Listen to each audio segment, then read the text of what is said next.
Welcome to On Thick Ice, a podcast about navigating relationship intricacies by two people who are just trying to make one work. I'm Emily. And I'm John. Each week, we'll be tackling the pressing issues we all face in our relationships but rarely address head on. I'm hungry again. We've got to stop recording hungry. It makes me weird. Cool. Okay. Again, I don't have much of an intro. We're just going to get into this. Okay? Okay. It's the new year. It's January still. I've still got New Year's resolutions on the mind. And what's the number one New Year's resolution that everybody wants? Donuts. That's what they can't have because of their New Year's resolution. Oh. To lose weight. Oh. Wait, what did you say? What was your... What's the number one New Year's resolution? Oh. What did you think I said? I thought you said, what's the number one thing somebody wants? This is what happens when you podcast while you're hungry. Dang. All right. So yeah, I don't know. I feel like January, New Year's resolution, losing weight, blah, blah, blah, blah, blah. It just all mushed in my mind. And I figure let's talk about food, fitness, and lifestyle choices in relationships. All right. So this started, it's not how it's going, but it started in our list of episode ideas. Okay. I had no idea. I'm thinking... I don't even know. In our list of episode ideas, this started as different fitness goals. Yes. That was a little limiting. Yeah. But I did think that maybe we could talk about us for a second, because I think that we have been in the same and in different places at different times. Yes. And we can kind of like speak to that experience of lifestyle management and trying to align with each other. Yep. Yeah. So, okay, like in general, we both want to be healthy, right? But I'm talking about like specifically like being in like a fitness or like a diet routine. Okay. So for you, when you're on, you're on. Like you are. That's what she said. Yes. You are hardcore, like with your diet, with your exercise regimen. Like you are like strict AF. I have a Bible. And I am not like that at all. Yeah. No, I mean, but that goes with like everything in life for me. Like if you're all or nothing. If it's not interesting enough to take my entire attention span, my leftover attention span after life and work, then it's just really not worth dedicating to me. Right. Like if I'm not like 100% in it, then I'm not going to give 100%. Right. And if I'm not giving 100%, then it's not worth doing. Yeah. And I'm so not like that at all. You're like, don't half-ass two things, whole-ass one thing. And yes. I'm like, I will half-ass all the things all the time and just slowly crawl my way there. I was thinking about this the other day. I need more asses. Like, yeah, right. I really do. Because I enjoy like a lot of the hobbies and things that I pick up. I enjoy being healthy, but I feel like it's a give and take battle sometimes. Yeah. When you're trying to pick and choose what you have to do versus what you want to do, and yeah, that sucks. Yeah. I need more room for activities in my schedule. Yes, you do. You definitely do. Yeah, I don't know. I was just thinking about it because like we're pretty much on the same page like all the time anyway with certain things. Well, but I don't necessarily think we're on the same page. I think that we're understanding of each other's page. Yes. Yeah, because like right now, like I've been very limited recently. Not an excuse to have a bad diet or to, not exercise, but I was so hardcore for so long. I've just enjoyed this. And I have a shoulder issue right now going on. Yeah, you beat yourself up. Yeah. And yeah, it basically due to all of the working out that I was doing. Yes. Now I've limited what I can do, and because I can't do it all, I don't want to do nothing. So right. I'm just enjoying it. And you, on the other hand, you have I would say a relatively healthy lifestyle. I think I do now, but a lot of that came from, honestly, like this is, I wasn't really planning on going into this, but it's interesting to say since we're talking about relationships, having gone through like the year before our wedding, that was the year that we were both like, went to the gym every day. We're weighing our food like super like strict, right? That was the first time I've dieted with someone who wasn't my mother, and I just realized that like it's not sustainable for me. Like I just can't. It worked at the time, but like it obviously backfired because I gained all the weight back plus some. Yeah. And when I got into it last year, I was like, I tried that and it just didn't work. And it works for John, and that's great. But like for me, like the only reason I've been able to like have this like healthier lifestyle and like lose 50 pounds this year is because I wasn't strict and I ate candy when I wanted to and I drank wine when I wanted to and I skipped workouts when I wanted to and I just like let it flow. But you don't operate like that. Yeah. So it's like we're on a different wavelength. Well, I mean, yeah, and I do agree with you in the fact that it's not sustainable.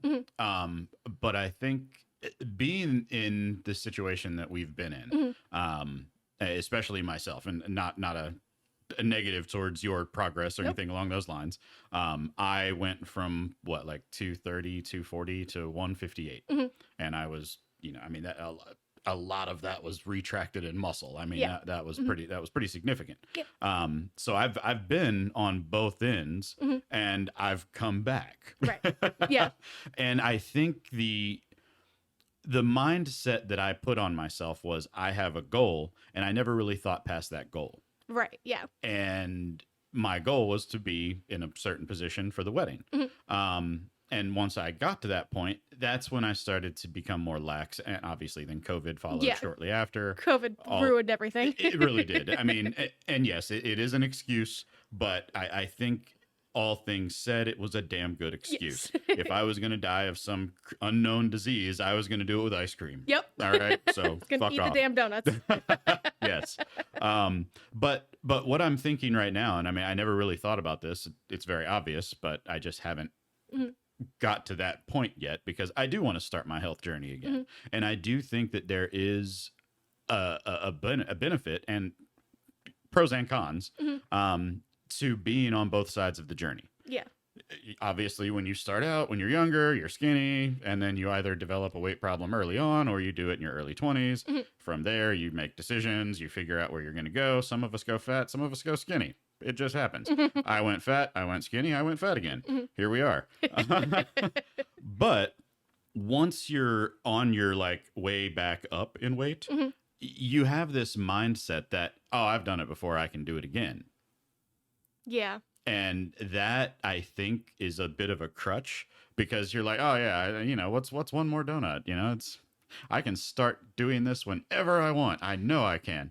But the thing that I'm thinking right now is I can't just go back into it the way I did. I know how that ends. So what I think I need to do is figure out what my optimal maintenance goal is in a diet. Make that my goal. But as I'm on my journey, I have to ramp some things up. Yeah. But I have to have that end goal plan in place first, or I'm going to fail. Yeah. It's funny. I don't have that, like, I've done it before, I can do it again. I have that, like, oh, gosh, I have to do this again feeling. Yeah, I'm the complete opposite. I just got to get in the mindset. Yeah. It's like when I quit smoking cigarettes ages ago. It's, you try. And at some point, it's going to stick. Yeah. Like, failure is just an extra step in getting to success. That's because one of these days, it's going to stick. Right. I mean, I tried and tried and tried and tried and tried. And then I finally, one day, it just worked. With the diet, I tried and tried and tried and tried and tried. And then, well, I almost, had an issue with alcoholism, but whatever. Which is putting that on the shelf, which is well behind us, by the way. And I'm not gonna call it alcoholism, but I think it was just having a little too much fun without a playpen. All right. Anyways, whatever helps you sleep at night. I needed to get healthier, and I expedited the process with just.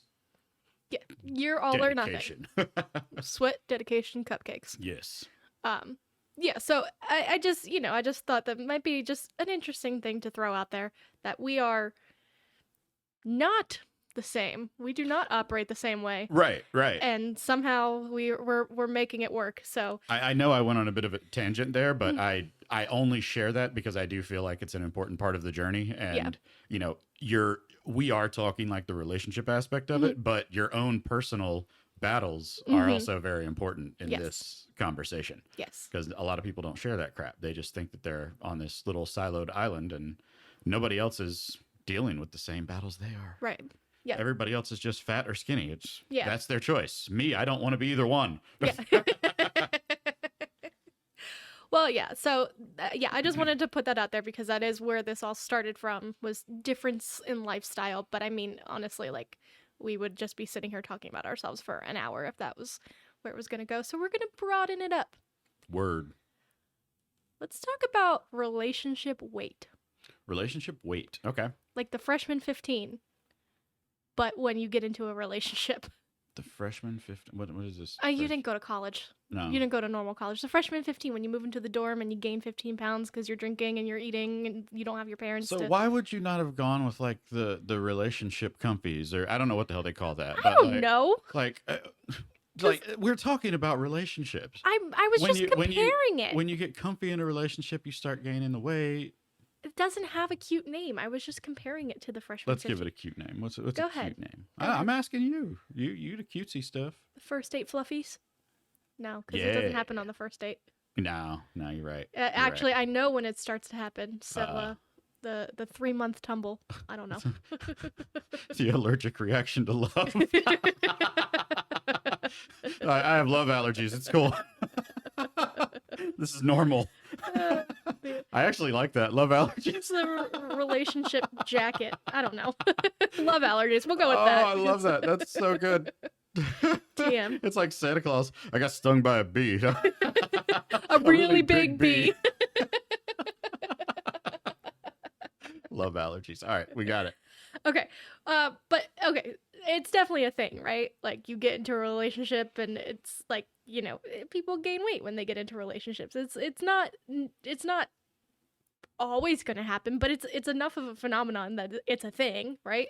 Yeah, I mean, I think it's just thinking about it, like kind of in my right now. Mm-hmm. I think you're living a certain lifestyle to gain that person. Yes. Right? Mm-hmm. Once you get that person, mm-hmm. that kind of shocks your system a little bit. Mm-hmm. Now you have to like change your activities to fit a mold of a different story. And because of that, you are entering like uncharted ground or ground that you haven't been on in a long time. Right. And you forget the impact of that. So I do think that if you again have your end state in mind. Yeah, your maintenance goal. I think that like if you go into this game like knowing that that's going to be a thing, mm-hmm. then I think that you could plan ahead. But what fun is that? I don't think you can plan ahead. But it's funny because like you said, like you're maybe maintaining a certain lifestyle to try to attract someone or whatever. And let me just put out there that I'm not body shaming anybody. Like I am a fat person. I always have been. This is not anything like that. I'm just saying like, general society. But even when you get the person, right? Like at first, like it's all still new and you're still trying to like learn about each other and impress each other. Right. So like on one hand, like you're getting comfortable with each other and you're, eating the snacks while you Netflix and chill. But on the other hand, like you're still trying to be sexy. So like, when does it start when does it, I actually know when, but when does it start? When do you think that the comfortability sets in? I think you're still when ordering you salads. Are comfortable looking like a slob. Well, I'm always comfortable looking like a slob. No, I live you're my not. life looking like a slob. No, you're not. Yes, I am. Nope. Nope. Not at that stage of the relationship. You are not. Nope. I mean, I was, but whatever. No. You still maintained a certain level of cutesy, even if you were a bitch. It was okay. I was still using a fork and knife to eat my chicken fingers when we went out to dinner. I think I was still eating pizza that way back then. No. With my pinky up. Yeah, right. No, the general consensus is that it usually starts to kick in around the 3-month mark. 3 months. For a few reasons. So like you're not brand new anymore, right? You've spent some time together, you're getting more comfortable, you started to relax into each other. and whatever.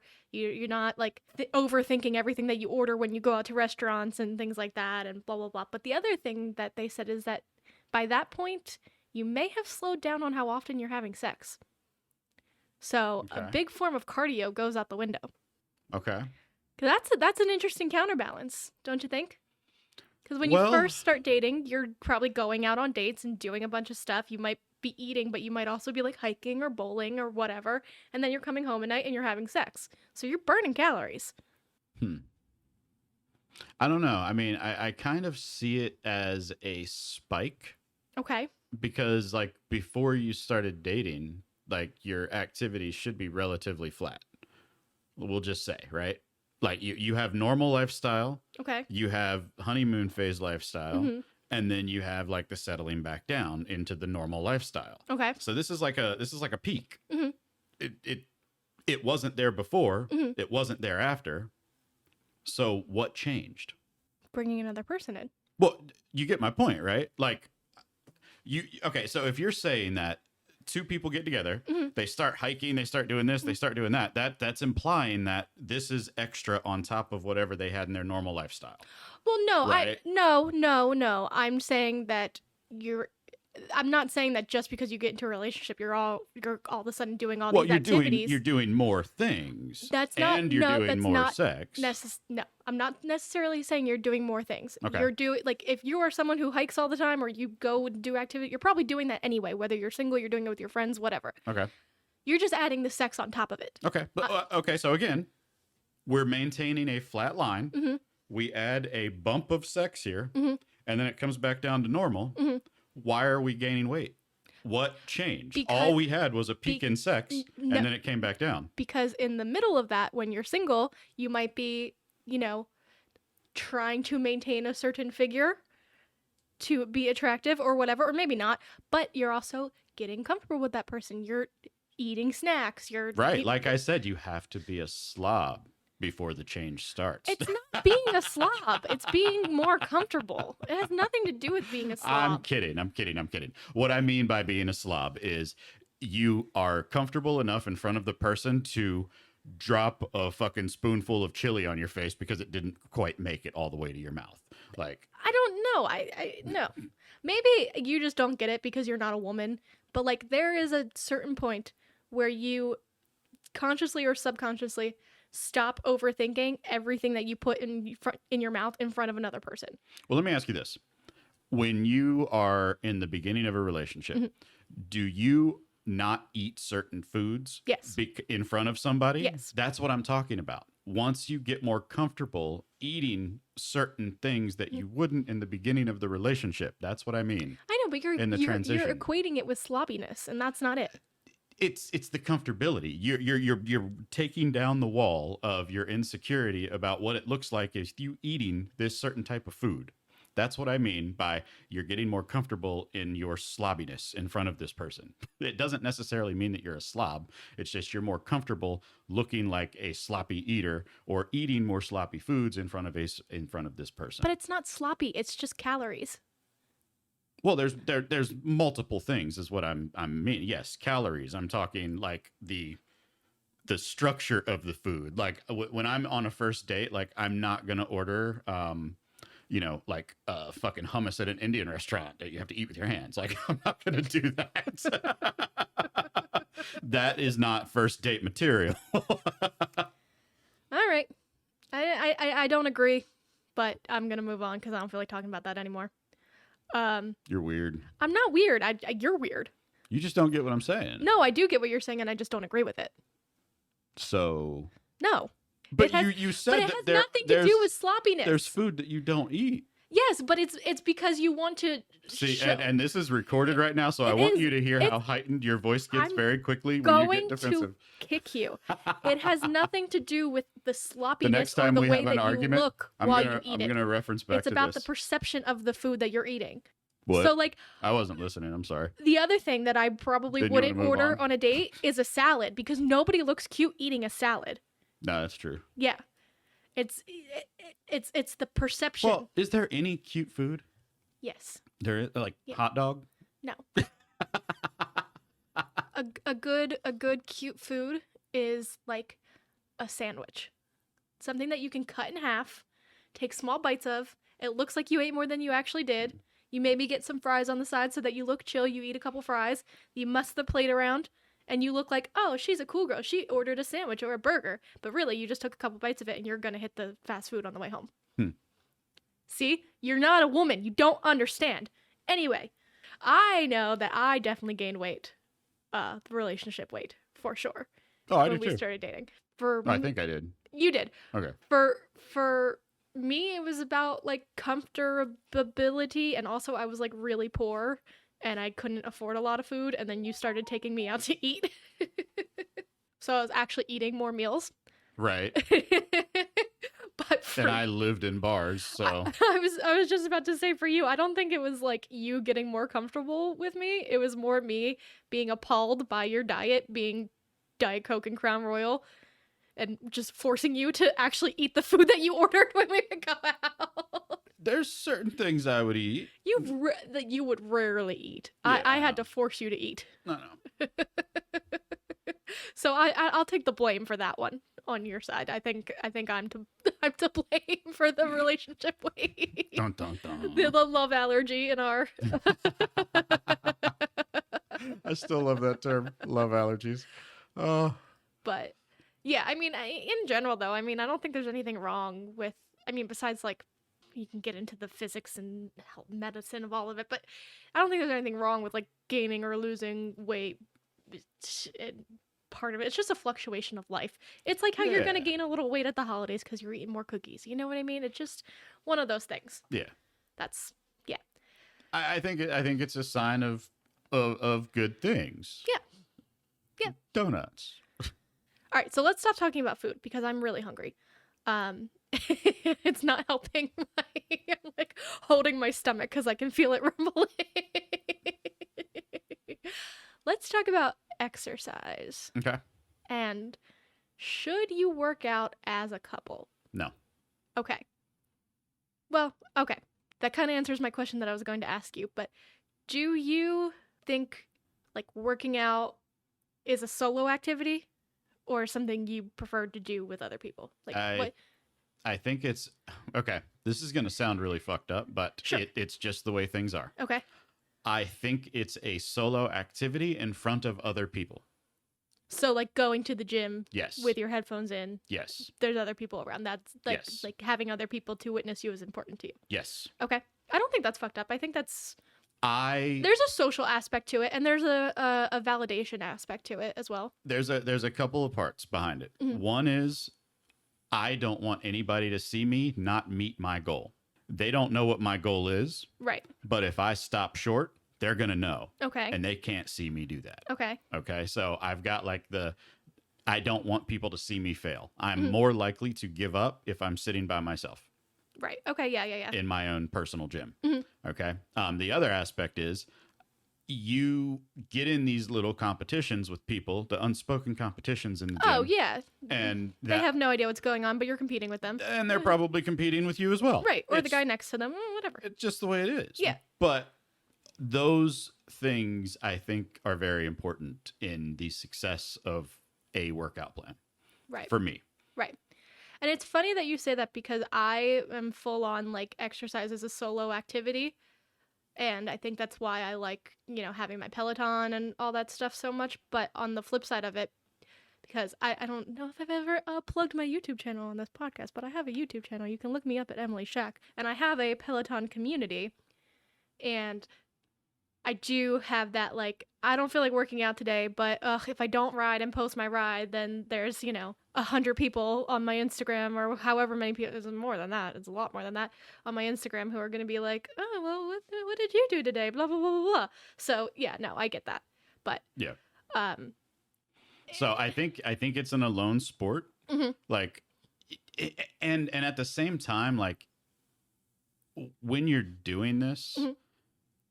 it has to be for you. Yes. Like, that's the most important thing. Mm-hmm. And you and I aren't going to share the same physical goals. No, so we are not ever. For us to work out together, mm-hmm. it just doesn't make sense. It's going to hold one of us back or push one of us forward in the way we don't want to go. Right.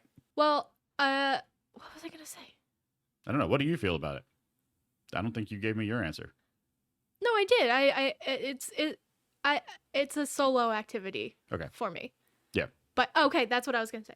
But I do think that there is a case for separate togetherness. Mm-hmm. Like when we used to go to a physical gym before COVID, and like we would go together, and like sometimes we would do the same. Sometimes we would both be like on the elliptical, or sometimes we would do different things. But we weren't working out together. Yeah. Well, we had our We were just similar cardio going together regimen and doing our own thing. Yeah. Like you were doing whatever the hell you were doing, I was doing whatever I was doing, and we would just go and leave together. You knew I was going to be there for an hour and a half, 2 hours. Right, exactly. Whatever it was. Yes, exactly. So that's what I was going to say. Like I don't want to go to a Zumba class with you. Right. But like I'll go to the gym with you and put my headphones in and ignore you for half an hour until I'm done. Right. Yeah. Okay. Yeah. Agreed. But like being my spotter, like that. No, that's not going to happen.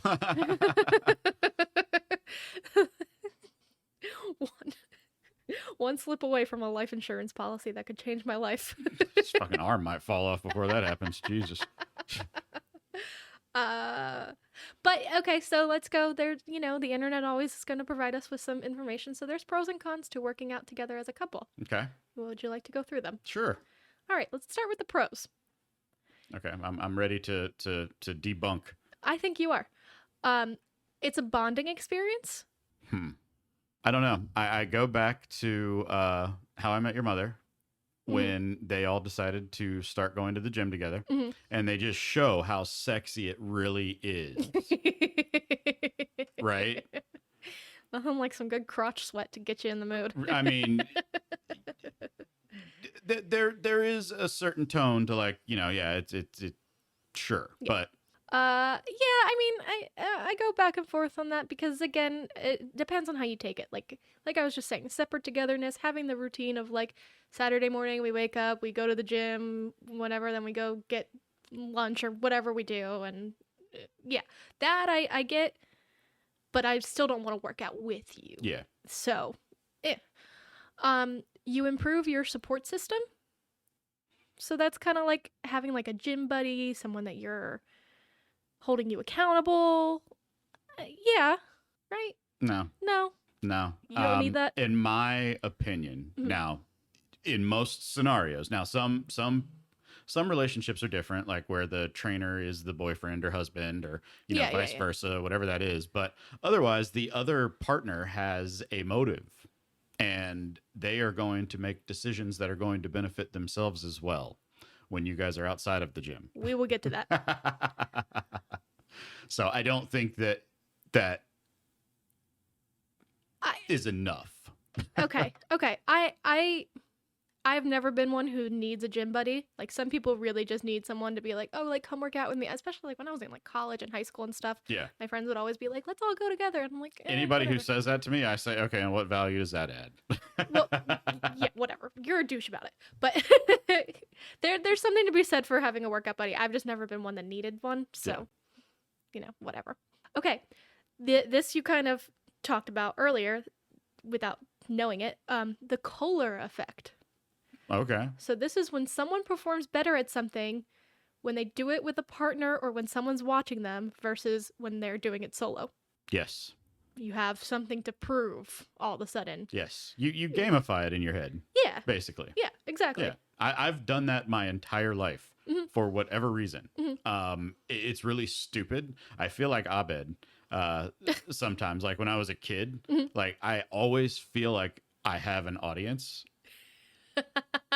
And you're just the main character of your life. if I screw something up, there's going to be somebody there to see it. Right. So I'm always striving for perfection so that I don't disappoint nobody. Okay, fair enough. I mean, yeah, this is definitely a thing, and I think that's why like stuff like the leaderboard on Peloton is so, effective because you're working out at home by yourself, but you can see where you're ranking amongst other people. Absolutely. Yeah. I mean, like they have struck gold in the gamification of fitness. I mean, that's amazing what they've done. Yeah. Peloton, if you want to finally fucking sponsor me, I'll stop saying fuck so much. We will replace it with duck. You'll never know. You'll never know. All right. Can lead to a better sex life. I think, but this is... By working out together? That's what I was going to say, because I don't think you necessarily have to work out together to reap the benefits, because it says, like, stamina, improved blood flow, exercise reduces mood-killing stress, and just general attraction. Yeah, like, all those things are true, but you don't have to do them together. No, I mean, the other half of that, and I'll say this, but it really depends on what part of your journey you're both in. Yes. There is an enhancement in attractivity, okay? Yes. And that can help. Mm-hmm. Especially when you're watching somebody working out in the gym. Yeah, I still have that video of you doing those tricep dips a few years ago. It's good stuff. See? Yeah. Right? And if that would have been my first tricep dip, not so attractive. Right? Yes. Yeah. Yeah, but I mean, I'll... So I think there's two sides to that. But again, I don't see the value in working out with your other half. For you, anyway. Yeah.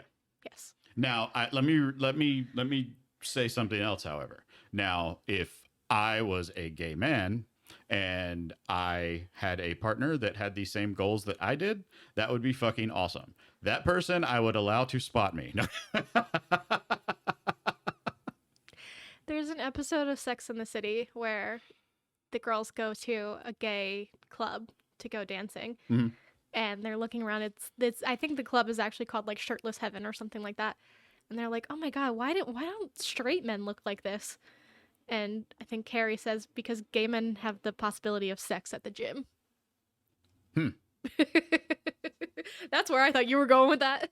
No. No, just similar body types. Yeah. That's basically it. Like shared goals and being in the same space. Like we can lift similar weights, things along those lines where it's not an inconvenience to work out with said person. Oh, so I'm an inconvenience now. You're not an inconvenience. It just messes with my intervals. That's all. Okay. I have certain intervals I have to follow. All right.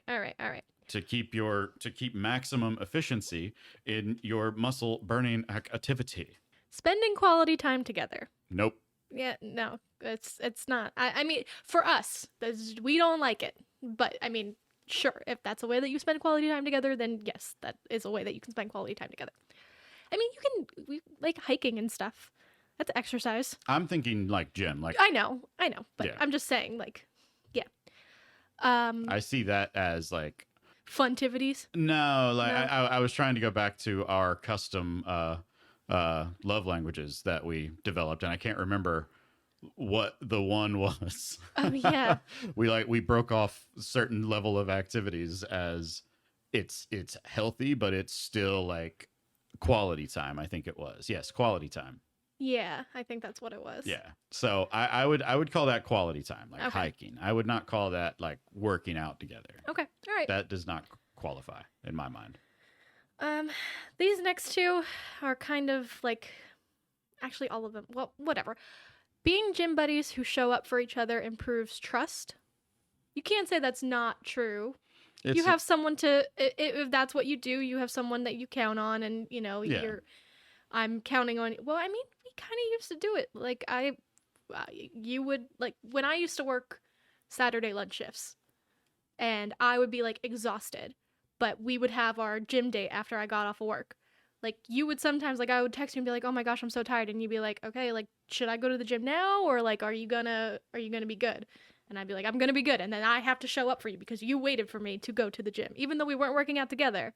Like, we were going together, you know. So that's I'm down with that. I think I can see that, but again, I think that there are. I'm not going to do that on an upper body day or on a lower body day. Maybe when you're doing different things, you mean? Yeah. Yes. Okay. Yeah. We had like a special like day where, there were like two intersecting days where our schedules aligned and we could just go do cardio together. Saturday and Sunday. Yeah. Yeah. So I think that it's fair to a certain extent if you align. Yeah. Right. You're more likely to be consistent. That's what they say if you have someone that you're working out with in general. And I do think that again, it's a solo activity, but you can't. There's something to be said for it because I work out by myself, but I'm also working out with my Peloton family, and I'm showing up for them. You know what I mean? So Yeah, my only issue with this is obligation. yes, I feel instead of instead of going to the gym because I want to, I feel like I'm going to the gym because I'm obligated. mm-hmm. So to me, that's a negative. Right. And it has to be because I told myself to do it, not because I'm doing it because somebody else wants me to. And adding that layer just puts me there. Yeah, you're very self sufficient, self involved, self lots of things. Self motivated. Self motivated, yes. Yes. And then you've just got overall improved happiness because exercise gives you endorphins, and endorphins make you happy, and happy people just don't kill their husbands. Again, not an activity that needs to be done together. It doesn't need to be done together, but if you're going to kill your husband, you do need to be together to do that. But we're not talking true about because you can hire someone, That's you true. can poison them and leave. There's lots. Listen, okay. booby traps. Don't think I haven't thought of it. I don't know what I did. Just kidding. Let me think about this. No, it's funny, and I feel like this happens a lot with like all of these topics that we talk about when we're breaking things down of pros and cons and things. It's like most of the pros are pros, but are not just limited to people in relationships or like in whatever. Like if you're working out just by yourself all the time, like you're gonna have improved happiness because that's how the chemical balance in your body works. You know? Yeah, I mean, this just it goes to show that this. I mean, all of these lists are 4 clicks. Yeah, That's all it is. I mean, it's fluff. yes, it's fluff, but I do think that the cons that we're gonna get into have a little more. There's only a couple, but I think that they have a more meat to them. Okay. So the first one, a power imbalance could form. Power imbalance. So I can attest to this. 'Cause if you are the less fit one, the less strong one, the less strict with the diet one or whatever, whether or not your partner is making you feel that way actively, you can be made to feel inadequate, you know? And I have felt that way before when you have been, because, you know, when you, like we said, you get on your thing, your train is rolling all the way to Pound Town. I don't know what the hell I'm trying to say here, but you know what. To the gym, maybe? To the gym, yes. Maybe there's a stop at the gym. And an organic market, possibly? Yeah. Pound Town, I don't know, is on this route. But even if you just like look up like boomer comics, like it's just a general physical thing that it tends to be easier for men to lose weight and build muscle than it is for women because of the way bodies are built. Yep. Again, this is very heterosexual, heteronormative, whatever, but it can happen. Mm-hmm. So that could drive a wedge, you know?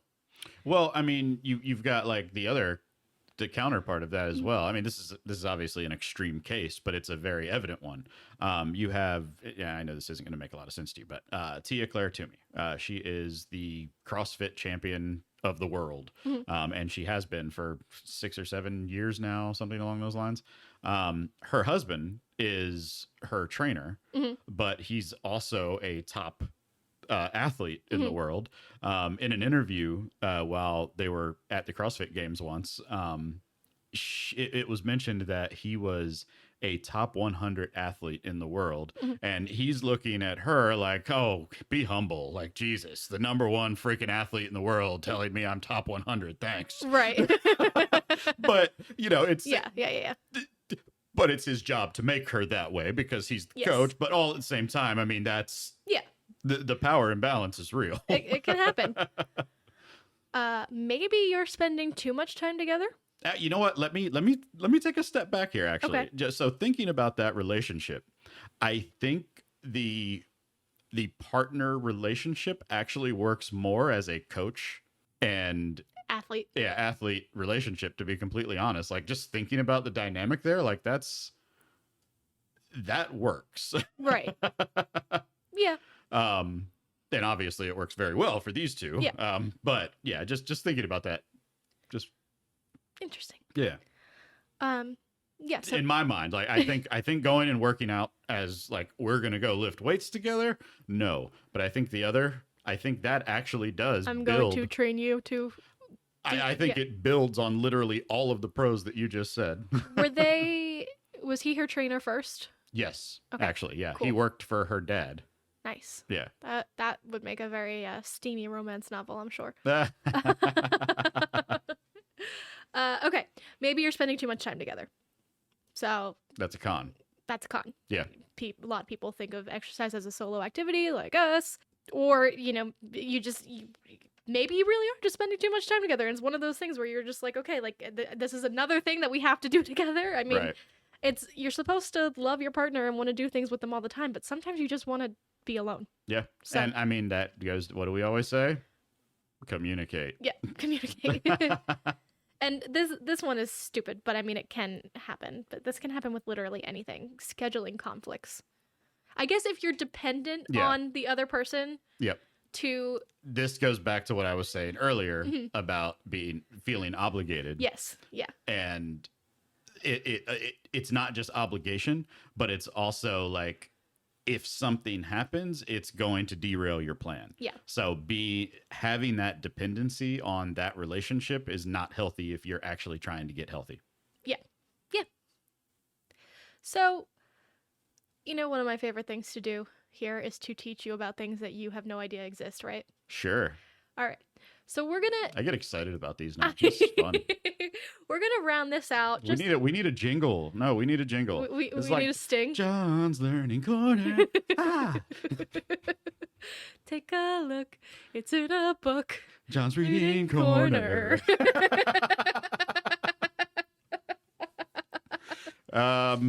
Who owns that? It's PBS. Yeah, PBS. Sorry. Did this? Is this a good accreditation? I think so. Okay.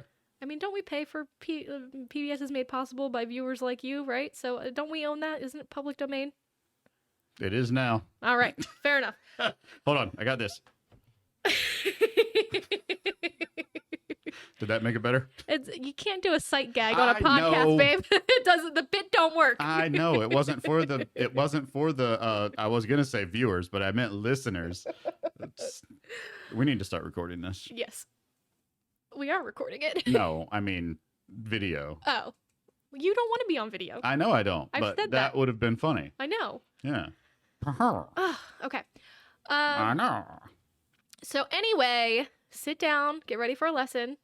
When this is different than what we've been talking about, but it's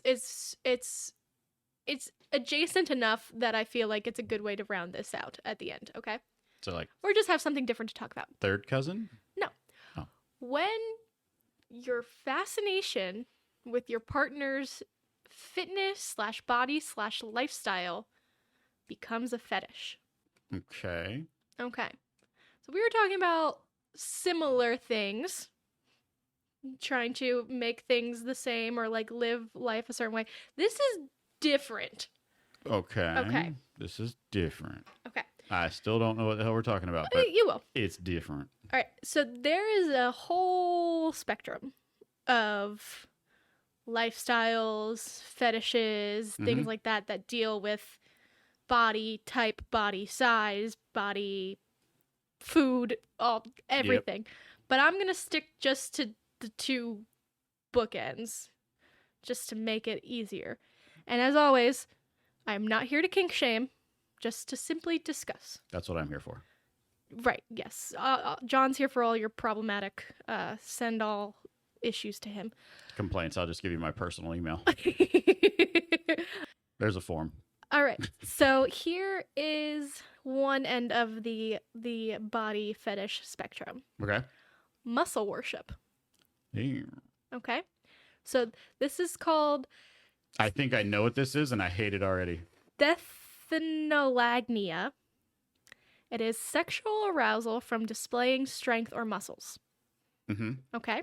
So in this, these are not the correct word. Like, I did not do a deep dive into this. This is just like a straight Wikipedia. So if these are the wrong terms, I'm sorry, but this is just how I interpreted it. You've got the worshiper, and you've got the muscly one. The worshipped. Yes. Well, that's The worship. Arr! that's a better, the worshiper and the worship. But we're going with worshiper and the muscly one. The worshiper touches the muscly one. There's like wrestling holds, lifts, massages, kissing, licking, dry humping, etc.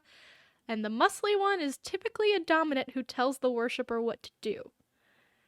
So you get your sexual arousal from the touching of the muscles.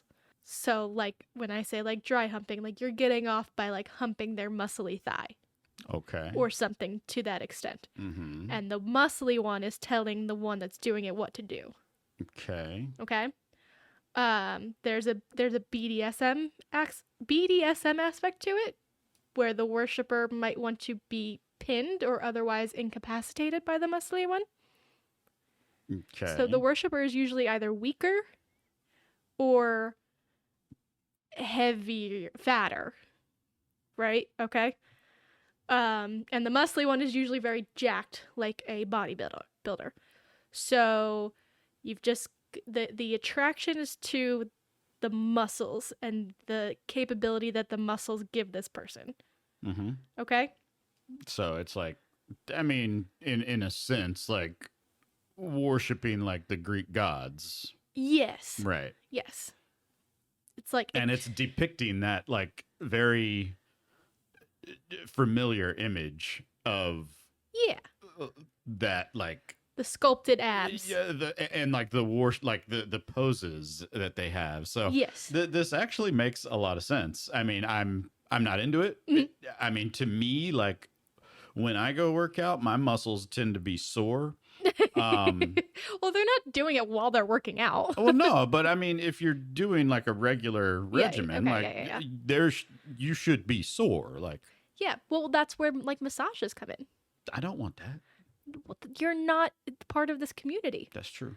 It's not about what you want. It's about That's what they true. want. That's true. I get it. I get it. I'm just informing you that this exists. You're right. You're right. I just thought about the background behind it, and I'm just logically thinking here that I can see that. Okay. That I mean that's freaking like a different side of anime to me, or freaking cosplay. Right. Yeah. The majority of self-described muscle worshippers are gay and bisexual men and straight women, with a smaller percentage of straight men and gay women. So, means the majority are people who are attracted to male, muscly bodies. Yes. Which, I'm just going to say this as someone who is bisexual. If you've ever seen a woman bodybuilder, I get it. It's kind of crazy looking, in my opinion. Male bodybuilders also crazy, but not as crazy looking as women. Yeah. I mean, I think that there's like a level. I think what is it? The aesthetic bodybuilders. Like Yeah. I think that's like that would be like good for me. Like I might be able to deal with a little bit larger, like in the upper body. Yeah. But I think everywhere else that would be like ideal for me. Right. Yeah, for me, like I can appreciate a nice body. It's like what you're saying. Like it kind of makes sense when you think of like, you know, the ideal human form or whatever. I can appreciate a nice body. I can, you know, that V line on a guy. Love it. But with a dude, like 9 times out of 10, I'm going to lean towards the softer dude. And honestly, women too. Just, you know, I've never really been into like the hard body thing. I like a nice pillow. But that's just me. That's Fair why enough. I'm not part of this community. And then on the other end of the spectrum, All right. you've got feeders. Huh? Feeders. Like- Feeders. Okay. Like Okay. feed. Yeah. I know okay. it sounds like I'm saying feet, but Yeah. feed.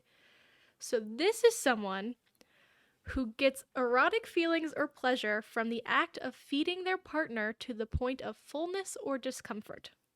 So not just like, I like you and I want to make sure you're fed, like when I worry about like if you're going to eat lunch or something like that. No, Like it's my grandpa. right. You want some bacon? It's I like you and I want to stuff you with food until you can't move and I want to watch your body grow Okay. bigger. Okay. Okay. That sounds like a healthy relationship. Yeah. Well, okay, there's lots of like shitty jokes on the internet about like, if the people on my 600-pound life can find love, so can you. And like, that's really mean and upsetting and not nice to fat people in general. But some of the partners on this show are legitimate feeders.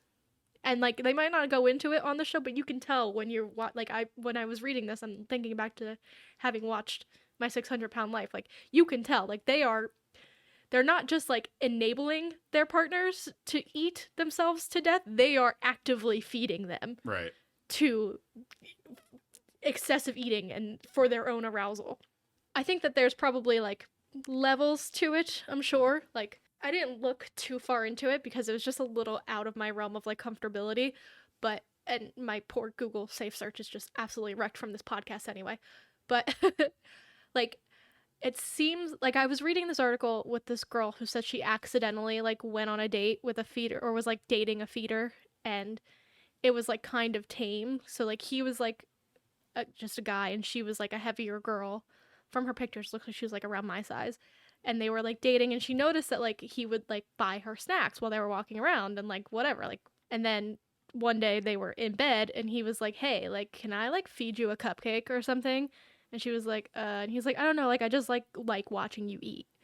And that was like the tame part of it. And then you've got like the 600-pound life part of it, where they're like actively like just like feeding you until you're like, again, it's kind of like BDSM, because you have a dominant role over this person and you're feeding them to the point of incapacitated. I mean, it sounds like freaking what is it? Stockholm syndrome, kind of. Is that right? Is that not the right one? That's where you fall in love with your captor. Yes. Yeah. That's what this seems like to me. I mean, kind of. I mean, this person has like an ulterior motive. Yeah. For their own gain. I mean, there might be actual feelings and stuff, but it's not quite Stockholm syndrome, because that's where someone captures you and you don't like them, but then you fall in love with them. This is just your partner. This is it's like reverse Stockholm syndrome Stockholm. Yeah, right. Yeah, it's the reverse. Like you fall in love, but then it's revealed like the true meaning. Yeah. Yeah, it's just interesting. It's, well, I was going to say another part of this, and this is kind of, I'm not going to say gross because it's whatever. Belly play is part of it. So like getting off by playing with their stomach, or like watching them like rub their belly, or like like after you eat a meal, your belly's a little bigger, so they kind of like look at you before you eat, and then you eat and your belly's bigger, and they're like, oh yeah, I like that, like that kind of stuff. So it's not that, I guess I'm just putting that because it's not all just like my 600-pound life. There's other stuff in there too. Yeah. It's not necessarily like feeding them to make them unhealthy, but more you just like the change of the body after you eat, or you like to watch them eat. Yeah, I never heard of that. Yeah, well, yeah. Not that part of it, like the belly thing. Yeah. I've all the rest of this I've seen. Yeah. Most people who identify as feeders are men, and they are usually relatively fit or very fit men who are attracted to fat women. Okay. I am a fat person. I've never encountered one of these people in the wild, but it did make me think of one of my mom's friends that she used to work with, who she has since lost the weight, but she was like over 400 pounds, and she mainly dated like super fit, super jacked guys. She still does, but like just like fucking hard bodies, like gym rats, like. And a lot of them were like, she was like the secret that they kept in the closet. So it's just an interesting dynamic of like these super buff guys who are into like not just like big women, but like big women. Mm-hmm. It's just, maybe there's something to be said of like, I'm so strict with myself that I need to get my I was just thinking, dopamine from this donut by watching you eat it. Yeah, I was just thinking that as well. Yeah. Yeah. It's just interesting, and just, something I wanted to, me, I love to talk about fetishes. All right. I think hope this doesn't awake anything in you. I think for me, the moral of the story is whatever lifestyle you fall towards, whether it's fitness or feeding or just being a person and not thinking about it, as long as your partner is willing, why not bring them along? No. You guys can eat the same meals, but stay out of the gym. And you don't want to buy a Peloton and ride next to me? No. Please? No. I don't want to ride a Peloton without you. Have you ever sat on my bike seat? I don't want to. I'm going to crush your balls. It's like coffee. I just haven't done it this long. Not going to do it. If you're a guy who has a Peloton or like another spin bike, do you wear a cup? I really need to know this information. So please email me pictures of your junk in a cup. On Thick Ice is created, hosted, and produced by Emily and John Shacklet. To join the conversation, follow us on Instagram and Twitter at OnThickIcePod, email us at onthickIcepod@gmail.com, or call our hotline 415-494-7275. Subscribe to On Thick Ice wherever you get your podcasts.